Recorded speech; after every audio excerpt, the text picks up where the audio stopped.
So we got Seth Rafkin here of A Doll's House. He's the bassist, and great to have you, man. Good to have you. Trying to get through this. There we go. Good to Yeah, be here. so you have a really interesting career trajectory. You guys started out in the late 80s.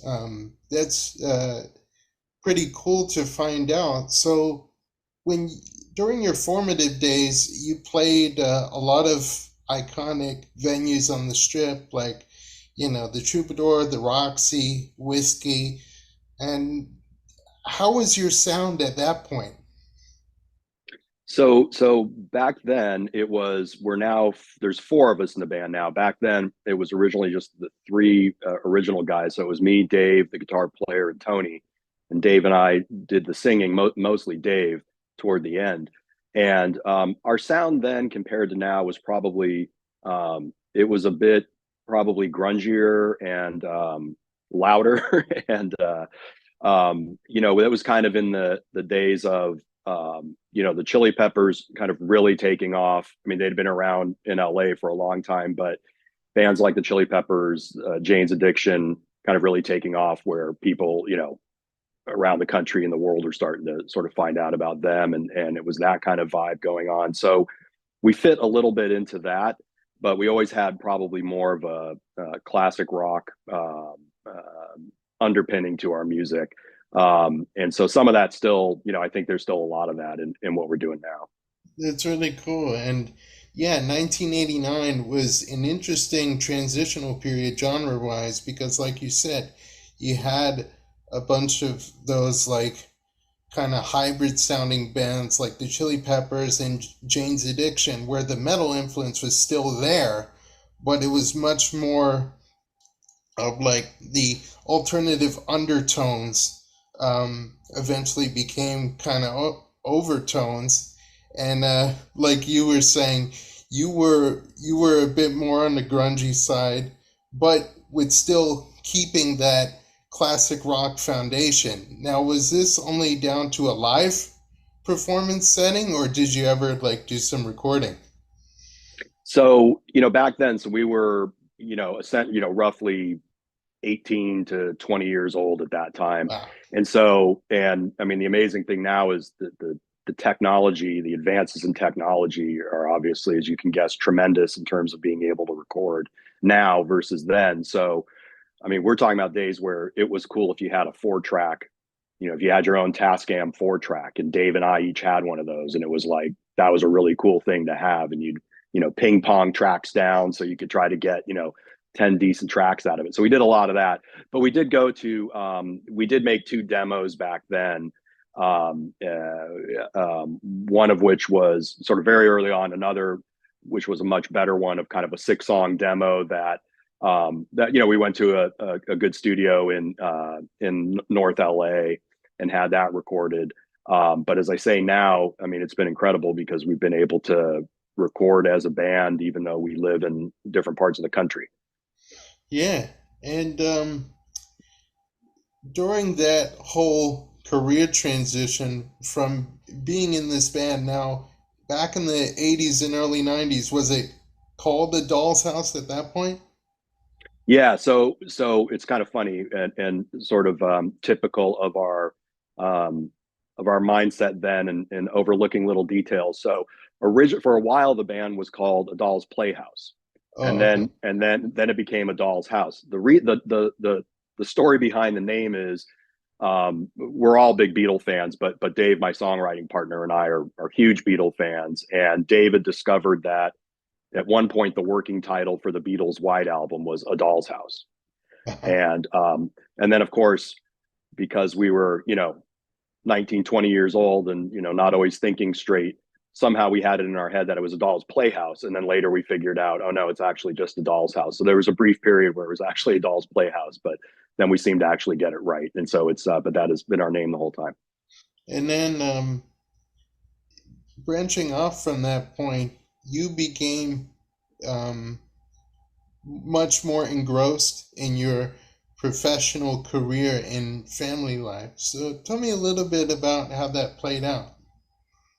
Yeah, so it was. growing up in Los Angeles, and that's where all four of us are from there. And as I say, back then it was the three of us. We played these clubs. We kind of did what we could do. I think at that age, and like I say now, we didn't really have an adult in the room with us to kind of guide us to, all right, here's try to get to the next level. And after a few years of it, we had done well. Sort of relatively speaking, in the LA area, playing these clubs, building a little bit of a following, but without sort of that guiding hand to help us figure out, all right, what do you try to do to go to the next level? Life kind of took over, and at some point we just sort of drifted into, I shouldn't say drifted, but sort of finished our education, became professionals. And it's funny that you asked about, did we do any demos back then? In some ways, that's what actually brought us back together. We had so we really started working together again probably over the last 3 or 4 years. And the way that came about was a very good friend, sort of in common with us. Her father passed away, and at the memorial service, one of the guys who really liked our band back in the day, he was a great guy, and we remained friends with. He told my wife, I still have that demo.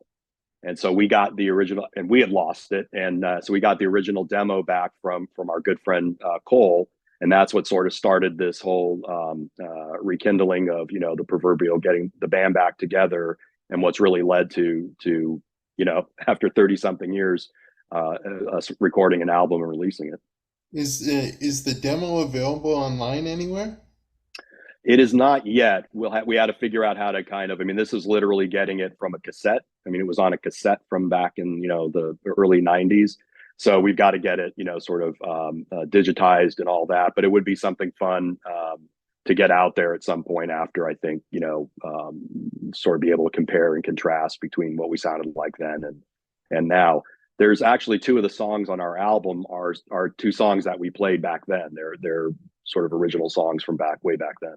All right, and it's a good thing now that you mention that you're not ashamed to look back on your past. So, in other words, this isn't really a complete revamping so much as it's, I guess I'd say, a continuation, right? Yeah, I mean, I in some, we all sort of stayed active in music one way or another in these sort of intervening years, and Tony, our drummer, who's just an incredible drummer, always has his fingers, and people ask him to play with them quite a bit. I've always sort of continued the songwriting, and Dave's guitar playing has only gotten better and better over the years. And so, no, I mean, the stuff that we did, there's some stuff you can look back to the really old days. I mean, Dave and I literally started writing songs together when we were like 16 years old. So you can look at some of that stuff and sort of, laugh a bit. A lot of it's really good in our view. I mean, they're not songs that we're like, oh God, I can't believe we did that. They're songs that I mean, we definitely wanted to incorporate them into what we're doing now. We actually did record a third song that was a song we did back then. It's not on the album coming out now, but I think we'll probably continue to do that and try to integrate what we did before with what we're doing now, because like you said, it is kind of a continuation of our sound, and you can hear a lot of what we do now present way back then. When you were in your professional career, when you took the more, I guess you'd call it the safe, conventional job path, were Yep. you always in touch with the guys? Did you always make sure to keep in touch with everybody? So Dave and I have been, best friends since, like I said, we were Yeah. 16, and so we've always stayed in touch over the years. There was a period where we kind of lost touch with Tony, our drummer, and there was no falling out or anything like that. We've always been on great terms, but just life sort of took over, and that was one of the real joys about many of the real joys of getting this sort of off the ground again, was just kind of reconnecting with Tony. And it was just, it's just one of those relationships you cannot talk or see somebody for. Everybody's got somebody like that in their life. You don't see them for a few years, and you just pick up, and it's like you never, it's like it was yesterday. So that's been really nice. And then we've got our singer, Dave Santos, also from LA, who interestingly was active the same period we were. We didn't know each other then, but so when we're all kind of the same age. When he was in his early 20s. He was a singer in LA.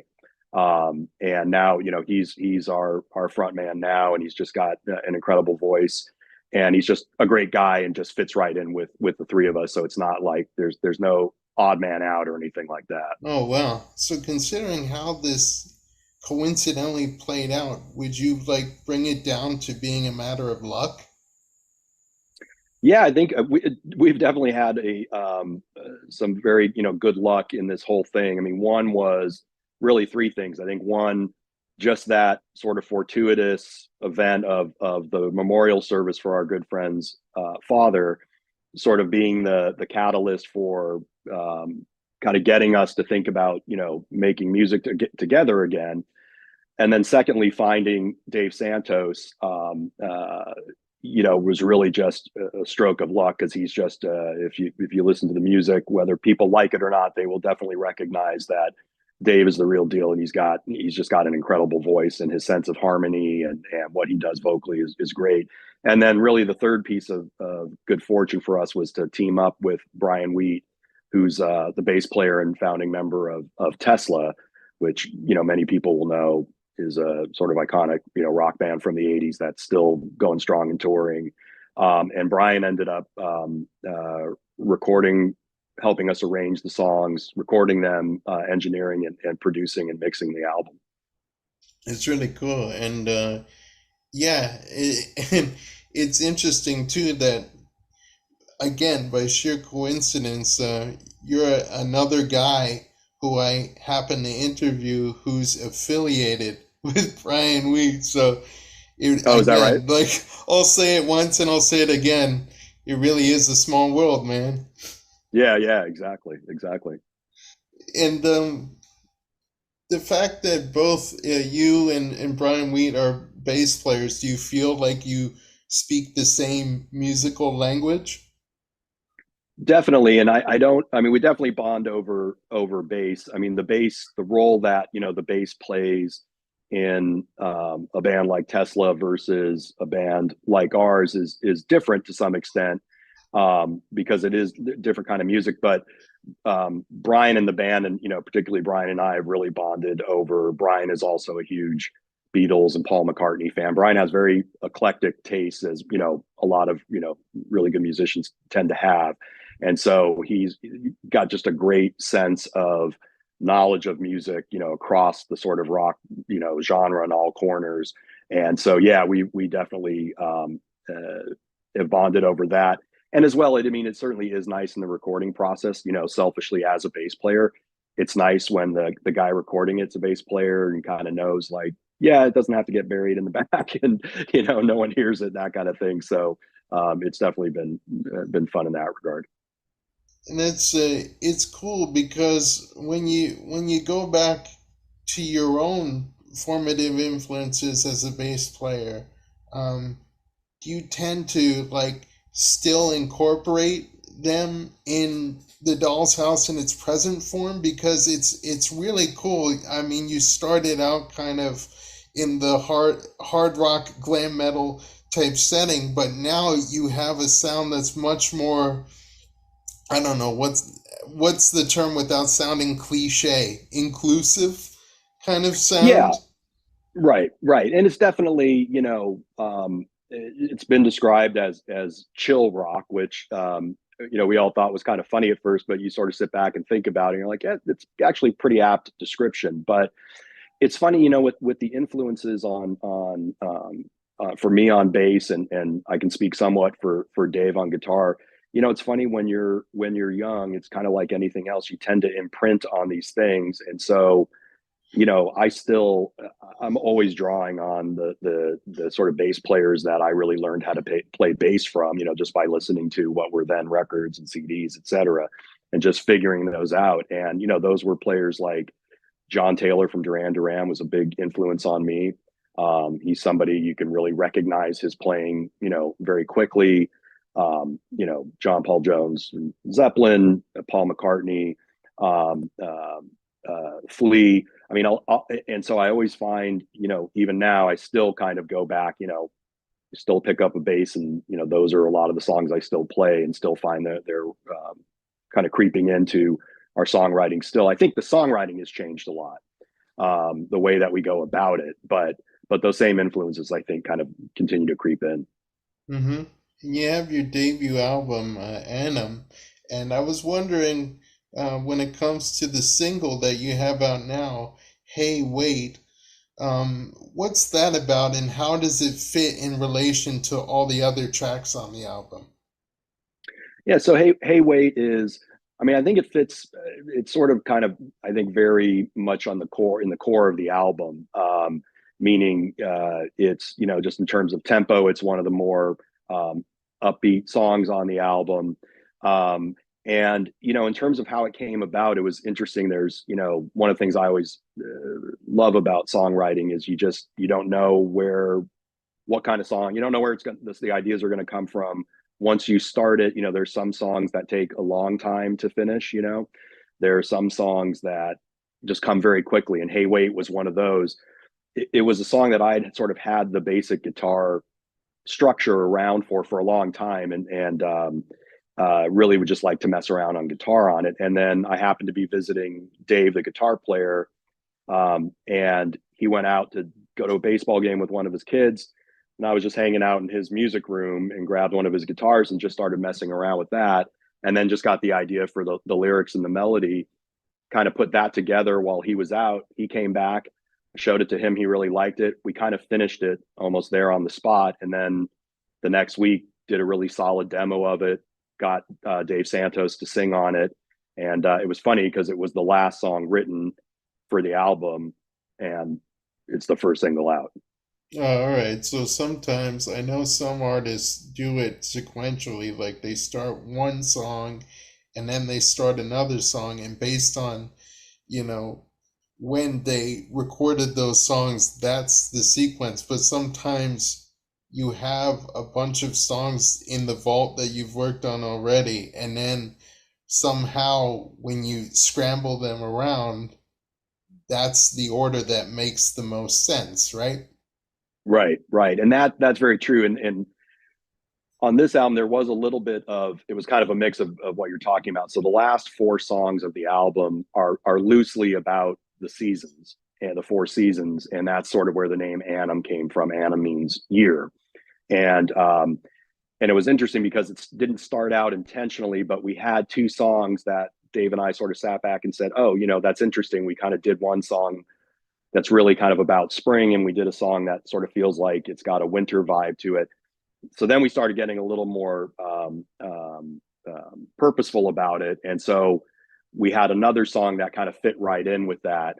And then, but we did focus and kind of write another song to complete, the four. So it sort of started organically, but then we kind of realized we had a little thing there, and so it became more by design. That's really cool, and I can't wait to hear the album. I mean, based on what I've heard already with the single "Hey Wait," is it a lot to expect as far as the sound of that song encompassing the vibes of the album, or are there, like, times where you venture off into heavier territory? Yeah, so there's as I said, I think it's pretty representative of the overall vibe of the album.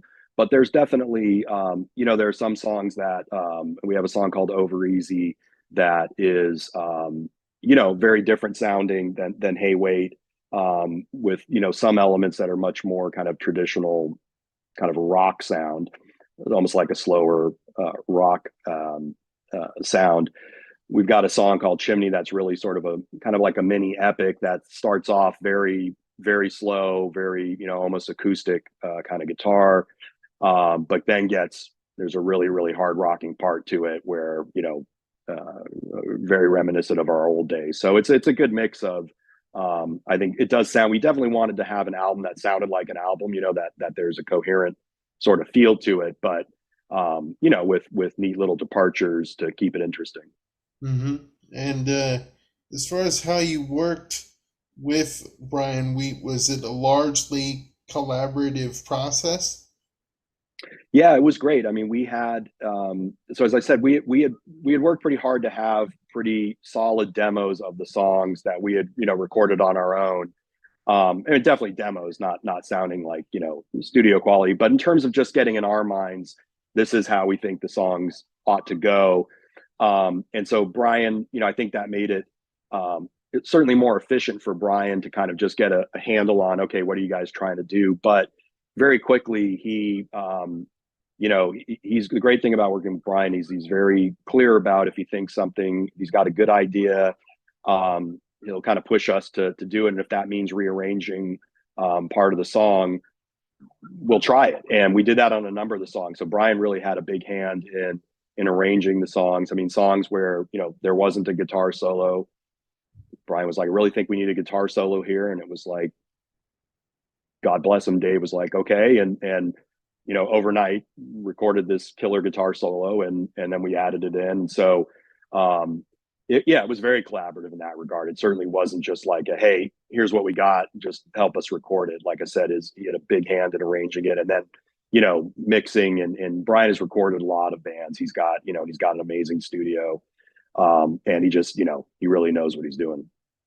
How do you feel about this album overall? And is it at this point just waiting in the wings to be released, or is it Yeah, still in the process of like being finalized and everything? so the album's ready. I think we wanted to put out a single first, and we've done that with Hey Wait, and knock on wood, and we're very appreciative of it. There's kind of a handful of radio stations that have been playing it, and it seems to be doing reasonably well. Thank you, and so we're kind of seeing what's happening with that, and then I think we're going to figure out, is it right to do another single before the album actually comes out? But that's really I think the next step. But the album's it's all set and ready to go. And we're Very actually cool, starting. man. We're in the formative stages of starting the second album now. Hmm. And considering the career you have thus far, your formative era in the late 80s, early 90s, and kind of revamping that energy now, what have you learned about yourself, not only as a musician, but as a person?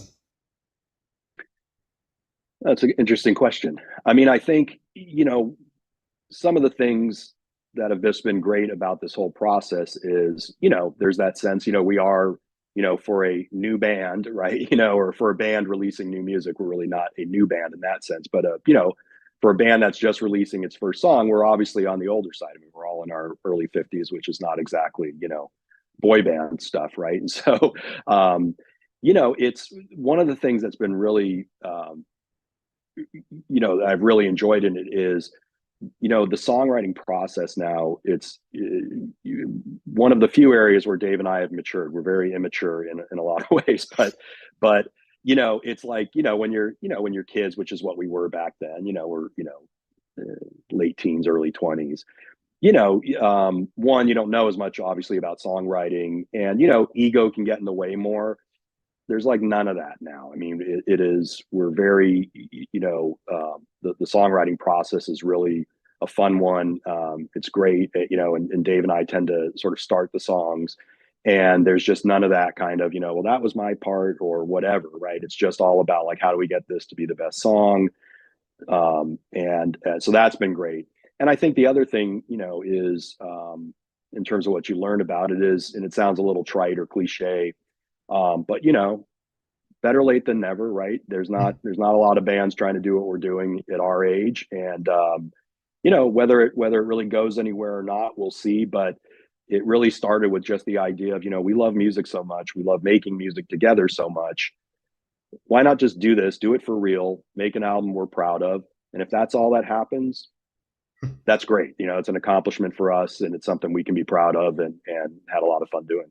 You bring up a good point about age, and I always thought like no matter the time anyone starts, it's really bullshit for like people, especially in that peanut gallery, if you will, to say like, "Oh, you're too old to be doing this and that." Like some people have been called old even when they start when they're like 27, 28. Right, And then right, other times, like you don't even hear about them being old. Like the police, I always like acknowledge this. The police were in their 30s when they got right, big and when they started out. And then, the Holmes brothers started in the 60s, but then when Peter Gabriel signed them to his like blues label, they were in their 50s, and that's when they started getting like serious acclaim and right. started like collaborating with Joe Osborne. So your whole trajectory is really what you make it, and you just have to like know your audience, right? Hmm. No, I think that those are great points, and I think I do feel like I feel like the age that we live in now is more receptive to it. I think like I said, we're in our 50s. We've got kids that are late teens and 20s, and I find that people that age strike me as a lot more open to hearing music from anywhere. And I'm just always amazed. My older son, he's just got an incredible knowledge of music from all eras, not just the ones he's grown up in. I mean, he knows a ton about music from the 60s, 70s, and 80s, and I mean all eras. And I think I just feel like people are a lot more open to, and because there's so many different ways to get music now, it's not just we really grew up kind of in the or came of age in the early days of MTV, and that was like so it was a very visual thing, right? And so how you looked was a big deal, and it always has been and always will be in pop and rock music. And but I do feel like because there are so many different avenues now to get to new music and get new music to people, that people are more open to hearing from people kind of any age and backgrounds. And that's really a good point because like you mentioned the bonds you share with your family, and people of various age groups are a lot more receptive in terms of what they're open to and what they can access. And now when you talk to people from different parts of the world and in different age groups, it's so much easier to have that that same kind of mindset genre wise. Like there's Right, so much more reference material to pull from. Like I'd say like 50 years ago now, you wouldn't really see like younger people seeking the kind of genre guidance of an older person because their taste would be in some ways completely disconnected. I mean, like when you think of a 10 to 20-year span, these days it seems like no time has passed. But then when you think of a 20 to 30-year span 50 years ago, like so much has gone by. right, right. And I think that underscores the technology point, that because back then, is very, like you're talking about, you can go back, 50 years or whatever, right? Really in the really early days before, before we were even born, right? I mean, the way people got music was like from a few radio stations. And then if you wanted it, you had to go and buy a record. And a lot of times it was just, you would buy the single, the 45 small record, right? Then you get, maybe an album. And so like when you're saying like how when it costs a lot of money, for young people to buy and get music, how do you even know where to start in terms of other genres? If you've got X amount of dollars to spend on an album, you're probably going to pick something that whereas now through all these mediums, all of the streaming platforms, YouTube, you can kind of find and expose yourself to just about any kind of music, and that does sort of help you sort of hone in on, oh, this is interesting, and allows you to kind of experience and hear music that you otherwise just wouldn't have thought about. And as you were formulating your perspective on it, I was just seeing how I can connect that. And in a way, in like kind of a full circle thing, this is why you and I are talking. Hmm. Like, thanks to modern technology, we're able to talk and exchange these kinds of ideas. Right, exactly. And anyone interested in in your show, right, wherever they are, whenever they want. That's the great thing about it. Mm-hmm. And lastly, anything you'd like to say to your fans? um, we really appreciate it. Just so far. I mean, and look, we're not. It's not like we're planning on taking over the music world. I think we're trying to be pretty realistic, but it's been really gratifying. I really do want to thank the DJs and radio stations out there that have put us on, and it's been there's nothing like hearing yourself on the radio for the first time, and that's something we waited a long time to have happen, and it was pretty a pretty amazing experience. And the people listening on Spotify, it's just great to give us a chance, and hopefully they like what they hear, and we'll have more coming out soon.